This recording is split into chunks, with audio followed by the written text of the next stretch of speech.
সব তারেক ভাই vice captain এবং এখান থেকে ক্যাপ্টেন দুজন আম্পায়ারের সাথে মাঝখানে গিয়ে পিচে সে আর কি টস করে আসবে। তোমরা এখানেই থাকবে, এখান থেকে তাদের ডিসিশন আসবে যারা ফিল্ডিং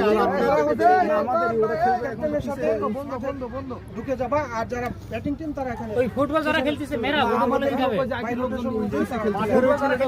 মাইকটা দেখ মাইক। আচ্ছা কমিটি স্যার পিছে খেলতেছিল, পিস খেলা বন্ধ আশা করে করছি আমরা সুন্দর একটা খেলা উপহার দিতে পারবো। ইনশাআল্লাহ ইনশাআল্লাহ। আর ক্যাপ্টেনও চলে আসছে, আমাদের ক্যাপ্টেনও চলে আসছে, ডিফেন্সে লড়ে আসছে।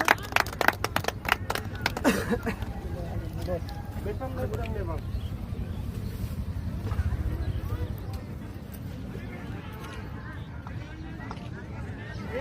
ওদের দল ডিফেন্সে লড়ে আসছে, দিচ্ছে না সার্ভিস দিয়েছে।